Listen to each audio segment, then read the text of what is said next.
예, 태양광 일단은 관련주죠? 네, 맞습니다. 현대에너지솔루션이 지금 살짝 좀 조정을 좀 받고 있는 상황이기 때문에 오히려 제가 볼 때는 좀 신규 매수 좀 가능하지 않을까 좀 생각을 하고 있고, 특히 이제 말씀하셨던 것처럼 이제 태양광 모듈에서 좀 대부분 좀 매출이 좀 발생을 하고 있는 상황에 볼 수 있을 것 같고, 좀 경쟁사의 하나 솔루션과는 좀 다르다 볼 수 있을 것 같습니다. 특히 이제 동사 같은 경우 좀 실적에 대한 부분을 좀 말씀을 드리면 2분기에 지금 이제 태양광 수요 폭증을 해서 매출이 한 2,600억 정도, 영업이익은 238억 정도를 좀 기록을 했는데, 특히 영업이익 같은 경우는 전년 동기 대비해서 지금 한 700% 이상 상승하는 좀 모습을 좀 보여주지 않나 좀 생각을 하고 있고, 네. 지금 앞에서 좀 계속 말씀드렸던 것처럼 이제 이 전쟁의 장기화된 부분들, 그다음 천연가스 공급이 좀 불안하기 때문에 태양광의 수요는 계속해서 이루어지지 않을까 좀 생각을 하고 있고요.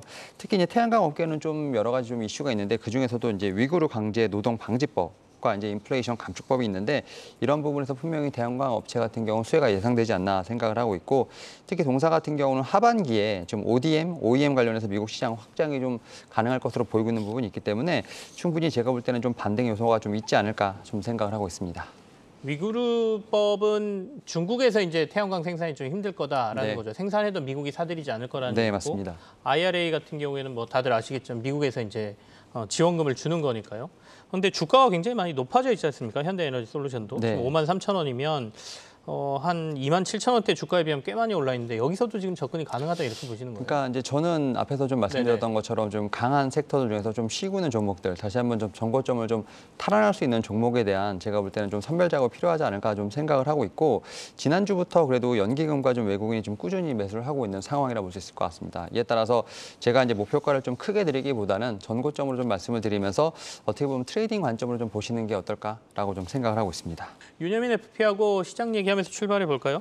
오늘같이 시장이 하락하는 날은 어떤 네. 걸 봐야 됩니까? 지금 주목하고 계시는 게 어떤 거 있어요? 일단 최근에 지금 강했던 어떤 섹터들이 그래도 시장 대비 좀 견조한 모습을 보이고 있는 부분이 있기 네네. 때문에 오히려 이제 좀 돌파 매매를 하시는 분들에게는 어떤 눌림목을 좀 주는 상황이 아닐까 좀 생각을 하고 있는데, 일단 시장 전체적으로 보게 된다고 하면 이번 주에는 뭐 큰 빅 이벤트는 아닙니다만, 일단은 오늘 지금 이제 중국 금리 결정 관련된 부분들, 이 부분에 따라서 또 사실 오전장에 좀 출렁거림이 있다라고 볼 수 있을 것 같고, 특히 네. 이제 뭐 수요일 같은 경우는 제가 볼 때 반도체 섹터도 상당히 중요하지 않을까. 지금 엔비디아 실적이 좀 발표되는 부분이 있기 때문에 이에 따른 좀 변동성도 좀 고려해봐야 되지 않을까 좀 생각을 하고 있고, 사실 목요일이 좀 상당히 키가 아닐까 좀 생각을 하고 있습니다. 미국의 좀 2분기 GDP도 발표가 되고 있고, 네. 그다음에 우리나라 금융통화위원회 금리 결정이 있는 부분이 있기 때문에 사실 어떻게 보면 큰 빅 이벤트라고 하기에는 좀 힘들겠습니다만, 이번 주 내내 좀 어떻게 보면 실적과 함께 어떤 정책적인 어떤 부분들이 있기 때문에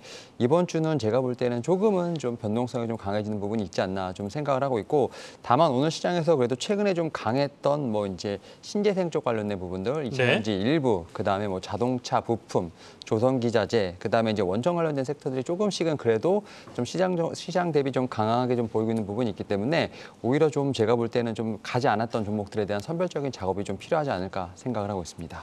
가지 않았던 종목 뭐 하나만 얘기해 주시죠. 어떤 거 보고 계십니까? 제가 지난주에 원전 네. 종목들을 상당히 좀 많이 말씀을 드렸기 때문에, 원전 관련? 네, 네네. 원전 관련된 종목들은 지금도 전 충분히 제가 볼 때 매수가 가능하지 않을까 좀 생각을 하고 있고, 제가 지난주에 이제 말씀을 드렸던 종목 중에 이제 뭐 오르비텍 같은 종목들, 오르비텍? 이제 두산에너빌리티에 제가 볼 때 이런 주가를 좀 같이 보면서 뭐 오르비텍 같은 종목들도 한번 같이 한번 보시는 것이 제가 볼 때는 뭐 이번 주 제가 볼 때 좀 견딜 수 있는 좀 하나의 종목이 아닐까 생각하고 있습니다. 이렇게 조정 나올 때 원전주 한번 보자. 그중에서도 오르비텍 지난주에 한번 소개하셨던 종목 관심을 좀 갖자라고 말씀해 주셨고요. 하반기에는 유가 하락과 글로벌 경기 침체로 이 석유 제품 수요가 좀 줄어들면서 더 이상의 어닝 서프라이즈는 없을 것이라는 좀 분석이 나오고 있는데요. 이 단기적으로 10만 원 선 안에서만 봐야 하는 건지 아니면 뚫어낼 수 있을지 어떻게 보시나요, 윤여민 FP님? 예, 지금 말씀하셨던 것처럼 이제 이 정유 관련된 쪽 관련된 종목들이 지금 오늘 좀 약간 반등세가 좀 나오고 있는 네네. 상황이죠. 특히 이제 뭐 SOL뿐만 아니라 지금 이제 뭐 SK이노베이션까지 좀 반등세가 좀 나오고 있는데, 사실 뭐 차트를 놓고 보면 거의 좀 비슷한 수준이라 볼 수 있을 것 같습니다. 거의 6월 정도쯤 됐을 때 상당히 좀 제가 볼 땐 국제 유가 관련된 부분들 상승하다 보니까 2분기 실적에 대한 부분들 많이 좀 제가 볼 땐 기대감이 있었고요. 그런 부분으로 6월 달까지 어느 정도 조금 이제 단기적인 고점을 좀 만든 상황에서 좀 7월 달에 상당히 많은 좀 하락폭이 있었고요. 지금 7월 달 지금 거의 저점을 찍은 후부터 좀 기술적인 반등이 나오고 있다 볼 수 있을 것 같은데, 일단 대부분의 지금 상장사들이 2분기에 상반기에 대한 실적 이후에 하반기 가이던스를 좀 내놓은 상황에서 일단 뭐 정유 관련된 종목들 같은 경우는 이제 앞에서 좀 말씀하셨던 것처럼 그렇게 전망이 좀 밝지는 않은 상황이라 볼 수 있을 것 같습니다. 다만 이제 이 정유 관련된 쪽, 특히 이제 석탄부터 시작을 해서 이 전통적인 에너지원에 대해서 제가 볼 때는 그래도 꾸준히 좀 수요가 있지 않을까 생각을 하고 있고 뭐 네. 완벽한 신재생 에너지의 어떤 대체도 좀 분명히 시간이 좀 걸릴 것이라 생각하고 있는 부분이 있기 때문에 저는 뭐 하반기에 대한 어떤 실적에 대한 전망치는 분명히 좀 충분히 바뀔 수 있지 않을까 좀 생각을 합니다만 그럼에도 불구하고 최근에 보게 된다면 제가 볼 때는 좀 SOL 같은 경우는 기관의 매수세가 좀 상당히 강하다. 특히 연기금까지도 강하기 때문에 또 다시 한번 지금 전고점 12만 원에 대한 어떤 탈환 가능성도 분명히 있다라는 어떤 그러한 양측의 좀 의견이 좀 존재한다는 점 좀 말씀을 좀 드릴 수 있을 것 같습니다. 그러면 SO일은 뭐 정제 마진 같은 경우에도 뭐 좀 안 좋아졌다는 얘기도 있긴 한데 네. 어느 정도까지 저희가 목표를 두고 볼까요? 일단 저는 뭐 한 전고점 지금 12만 3천 원을 좀 기록을 하고 다시 좀 밀렸었는데 네. 일단 좀 전고점에 대한 부분을 좀 다시 한번 탈환하는지에 대한 부분까지 좀 다시 한번 체크를 해보시면서 제가 앞에서 말씀드렸던 것처럼 좀 기관과 연기금의 수급을 좀 계속해서 체크를 해보는 어떤 그런 부분이 필요하지 않을까 생각합니다. 네. CS 윈드나 CS 베어링 계열사인 이런 회사들이 있는데 풍력주들 한번 점검해 볼까요? 일단 말씀하셨던 것처럼 이제 제가 사실은 뭐 삼강 M&T 항상 좀 말씀을 좀 많이 드렸었는데 지금 삼강 M&T 같은 경우는 뭐 지난주에 좀 대규모 계약건도 나왔고 상당히 많은 좀 시세를 내고 있는 상황이죠. 그러다 보니까 오히려 이제 새로 신규로 좀 매수를 하시고자 하시는 분들에게는 오히려 지금 상당히 좀 이 고점에 대한 부담이 있지 않을까 좀 네네. 생각을 하고 있고 그러한 측면에서 저는 이제 그나마 좀 상승에 대한 좀 시세가 좀 남아 있는 종목이 CS 베어링이 아닐까라는 좀 생각을 CS 베어링이요? 네, 네. 아닐까 생각을 합니다.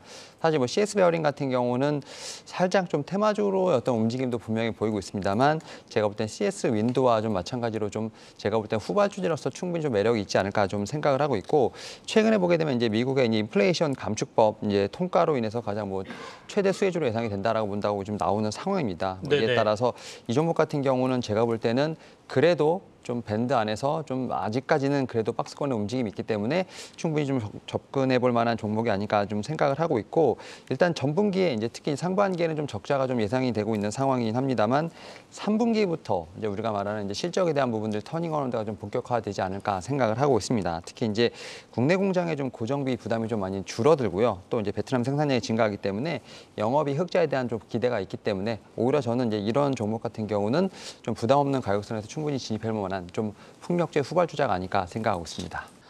전반적으로 봤을 때 반도체하고 2차 전지 소재들이 딱히 오늘 장에서 안 좋습니다. 조정을 좀 받고 있는데 2차 전지 소재 얘기를 조금 윤여민 FP하고 더 진행을 해보고 싶거든요.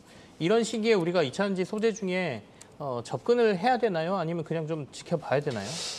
사실 이제 2차 전지가 어떻게 보면 좀 순환매가 좀 빠르게 나타나고 있는 네네. 상황이라 볼 수 있을 것 같고 이제 사실 뭐 양극재가 상당히 좀 최근에 아웃퍼폼 하다가 지금 이제 좀 조정이 나오고 있는 상황인데 제가 이제 이와 관련돼서 좀 말씀을 드렸던 것이 이제 양극재, 음극재, 좀 포스코 케미칼까지 상당히 좀 이제 빠르게 좀 안에서 순환매가 좀 돌고 있는 상황. 여기서 좀 이제 같이 좀 나아갈 좀 어떻게 보면은 좀 2차 전지 내에서의 종목을 찾아보면 어떨까라는 좀 말씀을 드렸었고요. 이와 네. 관련해서 뭐 동박 관련된 종목도 많이 추천을 드렸었는데 최근에 좀 실적이 발표되면서 그래도 좀 잘 버티고 있는 종목이 좀 나노신 소재가 아닐까 좀 생각을 하고 있습니다. 네네. 특히 이제 나노신 소재 같은 경우는 지금 영업이익을 2분기에 47억 정도 좀 발표를 했는데 금액이 크진 않습니다만 전년 동기 대비해서 320%좀 증가를 한 모습들 보여주고 있다 볼 수 있을 것 같고 지금 실적은 같은 경우는 좀 상당히 최대 실적을 좀 내고 있는 상황. 제가 볼 때는 물론 2차 전지 특히 이제 소재 관련된 종목들 같은 경우는 퍼가 좀 상당히 높습니다만 그 퍼를 좀 정당화하려는 실적이 좀 나오고 있고 이와 관련돼서 좀 증설을 하고 있는 부분이 있기 때문에 제가 볼 때는 오히려 좀 다음 타자를 좀 찾는 게 어떨까라는 좀 생각을 하면서 일단 밸류에이션 측면에서 봤을 때 양극재보다는 오히려 좀 양극재, 음극재 같은 것보다는 오히려 좀 밑에서 좀 이제 어떻게 보면은 좀 돌고 있는 뭐 동박이라든지 뭐 나노 신소재 같은 이런 종목들에 대한 분명히 관심은 충분히 필요하지 않을까 생각하고 있습니다.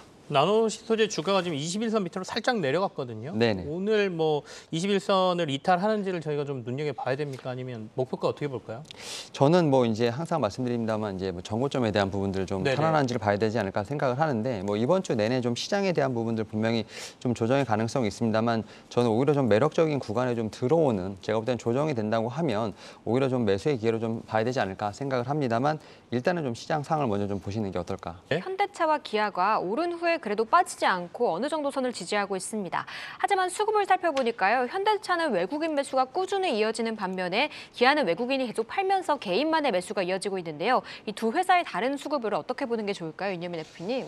예, 확실히 지금 일단은 말씀하셨던 것처럼 지금 두 회사가 지금 수급이 확실히 좀 차별화되는 모습이 좀 나오고 있는 상황인데 일단 말씀하셨던 것처럼 현대차 같은 경우는 외국인 수급이 좀 지속이 되면서 그래도 19만 원을 좀 탈환하는 좀 모습이 나온다 볼 수 있을 것 같고 네네. 최근 현대차 같은 경우는 그래도 지금 어떻게 보면은 작년부터 이어진 어떤 자사주 매입에 관련된 부분들 이에 따라서 17만 원대가 확실히 좀 견고하게 좀 나오는 모습이 좀 있지 않나 좀 생각을 하고 있고 다만 이제 기아 같은 경우는 오히려 좀 기관이라든지 연기금이 좀 매수를 하고 있고 오히려 지금 이제 외국인이 좀 매도를 하는 모습 확실히 좀 온도차가 있지 않을까 좀 생각을 하고 있는데 일단은 기아 관련된 부분에서는 상당히 뭐 밸류에이션에 대한 부분들 실적에 관련된 부분들에 대해서 여러 가지 좀 모멘텀이 있습니다만 오히려 외국인들 같은 경우는 현대차를 좀 더 좀 선호하는 이유가 아무래도 이제 이 전기차와 관련된 부분뿐만 아니라 뭐 자율주행부터 시작해 로봇까지 어떻게 보면 이제 좀 모빌리티에 대한 부분이 좀 많이 좀 제가 볼 때는 좀 더 네네. 좀 매력적으로 다가오지 않나 좀 생각을 하고 있고